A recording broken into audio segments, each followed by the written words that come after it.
So it's August the 11th, 2022. This is episode 11. And what I wanted to talk about today was when I was a kid, I used to draw a lot. I would fill up notebooks with, my drawings of cities and places. And I even drew like historical monuments like the Statue of Liberty and the Liberty Bell. The Washington Monument and stuff like that. And I also drew like forests and seasides and meadows, cities. I used to draw maps of like fictional worlds that I would make up, or I would copy down maps that I saw in books.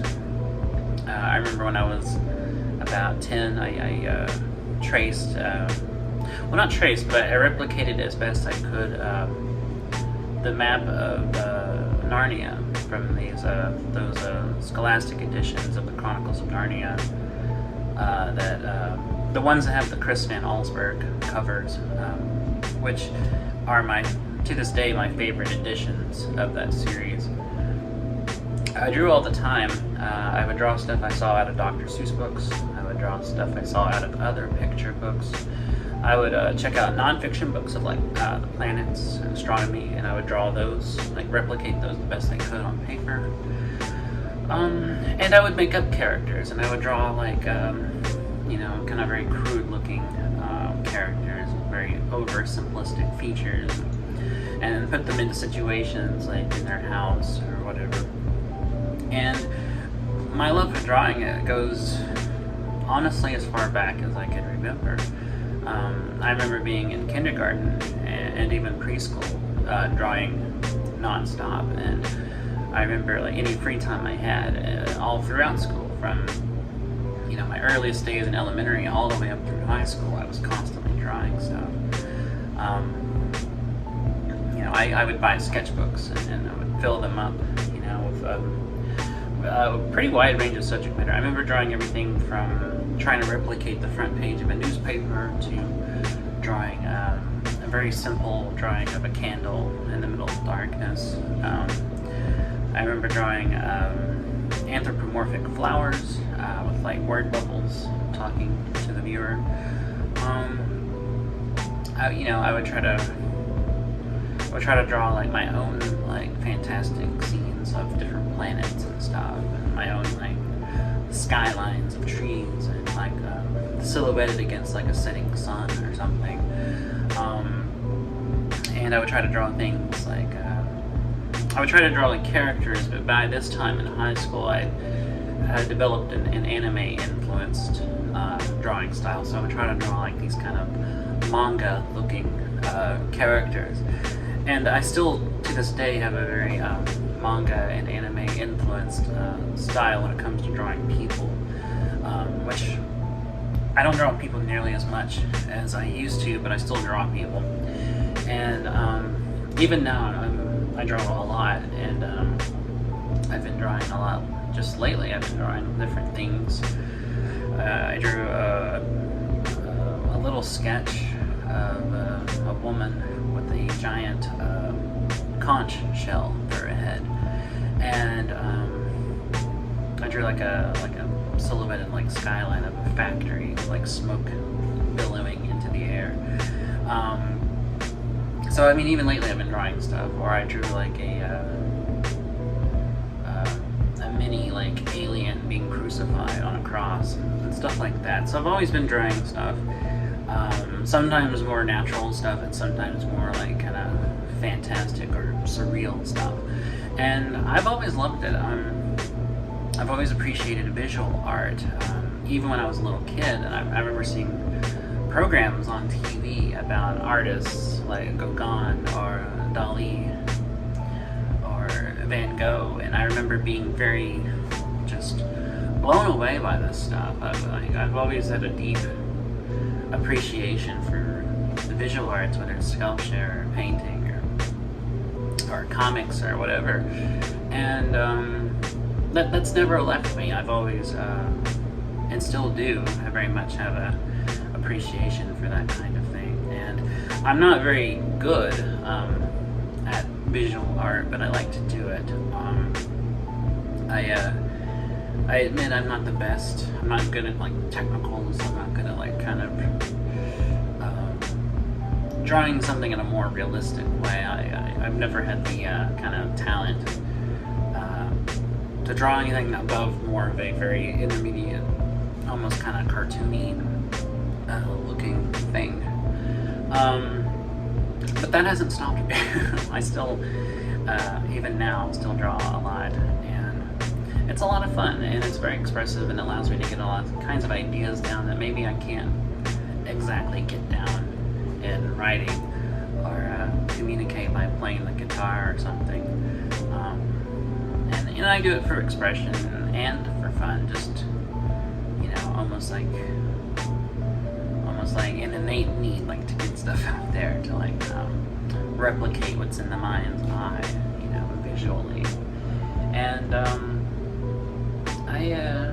I still love it. It's still a lot of fun, and I encourage everybody, whether you know you think you have any skill or not, to pick up a pencil or a pen and just, you know, get after it. But I remember as a little kid, I remember seeing like documentaries and like segments on like news programs or educational programs about like, you know, the great artists like Renoir and Picasso and Georgia O'Keeffe, you know, and I remember just thinking just how amazing this was. Like there was people who did these things, who did these beautiful images and created these like vivid, like emotional scenes, and didn't like try to like do everything the same way. And that was the beauty of it. Even when I was like 6 and 7 and 8, I remember thinking just how unlimited this was. Like how, like, you know, art was just unbound. It was only as limited as your imagination. You know, because I remember like checking out like books in the library of like paintings by people. You know, checking out like a thick book of like Picasso paintings or something. And I just remember thinking like, wow, this guy like did not give a shit about trying to replicate this in like a hyper-realistic style. He just drew things in his own way, and it didn't look like anything I'd ever seen before, you know. And then like as I got older, you know, I got way into like abstract art, and I was about maybe 9 or so, and again I was blown away by it. I was like, wow, like, you know, I remember seeing like, you know, Jackson Pollock's work, you know, and just thinking like, oh my god, like this is amazing. This is like pure energy. This is like pure just emotion just splashed on a canvas. It's like it's busy and vivid and vibrant and lifelike, and like it just looked like the visual representation of what I imagined like emotions would look like, you know, just pure energy, pure emotion. And that left a pretty lasting impression on me, and even now I still love and appreciate abstract art. And I even draw like abstract drawings. I more like abstract patterns, or like almost collage like looking like parts, or like shaded like darker here and maybe shaded lighter here, and kind of like put it like they almost look like two things like put together, you know. I do draw a lot of abstract sketches, and it's, you know, just as much as I do like kind of manga looking characters or trees or stuff that I, you know, or telephone poles or whatever, you know, I draw now. And you know, I think Pollock was the one that really gave me that appreciation for abstract art and made me just really love it, because I've never stopped. And as I've gotten older, I found other artists, you know, like Cezanne, you know, and Marie Cassatt, and Paul Klee, and Jasper Johns, and Kandinsky, and Kurt Schwitters, and so on and so on and so on. You know, like, you know, the same way like I found like other people and other artists, like the same way, you know, I started discovering like poetry, but, you know, poets like Whitman and Dickinson and Shelley, or the same way I discovered like novelists like, you know, William Faulkner, or Ernest Hemingway, or Theodore Dreiser, or the way I discovered like other music as I got older, like, you know, discovering, you know, getting into like Led Zeppelin, Rolling Stones, or getting into like Pink Floyd, or just, you know, I found different, you know, visual artists the same way I discovered like artists in other disciplines, whether it's literature or music or, you know, or whatever. So it's you know, and I'm still finding artists even today that I like, discovering new people, or new to me, I should say. And not all of them visual art. I mean, I'm still discovering other writers I haven't, you know, discovered yet.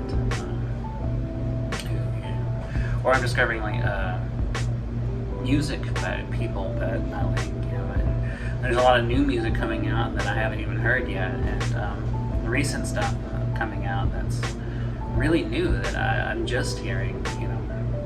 Like, there's a lot of good, like, new up and coming musicians making great music now, you know, like Sebi or 100 Gex, or, you know, artists like that. So I don't know. I've always appreciated it, and even comics. I got way into as I got older. I've always appreciated comics, but I didn't get into them, like really get into them, until I was an adult. When I was about maybe in my early 20s, that's when I started reading classic stuff like A Contract with God, or Neil Gaiman's Sandman series, Watchmen, V for Vendetta, Jimmy Corrigan's Smartest Kid on Earth, you know, and I started finding all these artists like Eddie Campbell, you know, Chris Ware, you know, Bernie Wrightson, and all these other really talented comics artists, you know, who worked in the medium, and just even more kind of opened up my, it deepened my appreciation and furthered my knowledge of comics as a medium, and I love it, you know, still to this day, you know, and I, you know, still love looking at the work of people, you know, like Art Spiegelman, you know, or Chris Ware, or you know, Alison Bechdel, and all these other like big influential comics artists, you know, and even some smaller ones. You know, and if I had the talent, I would definitely go into like animation. I would definitely try to, because I've always loved animated films, and I grew up watching cartoons and anime and all these other, like, you know, animation medium. I always wanted to do it. I just, you know, never had the technical skill. So I wish that, even now, I wish that I had the technical ability to draw well enough to get into that kind of field, because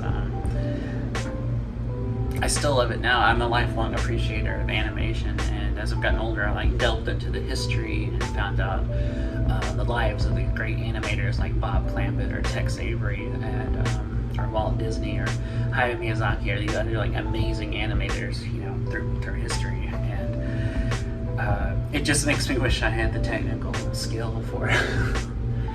But yeah, I just wanted to talk about art, you know, in its various forms, and whether it's, you know, visual art like painting or sculpture, or, you know, or animation, or, you know, or even like written like literature, literary art, you know, like poetry or novels. I just wanted to talk about that, so I didn't really have anything else to talk about. I just kind of wanted to just, you know, discuss it and talk about my love for it.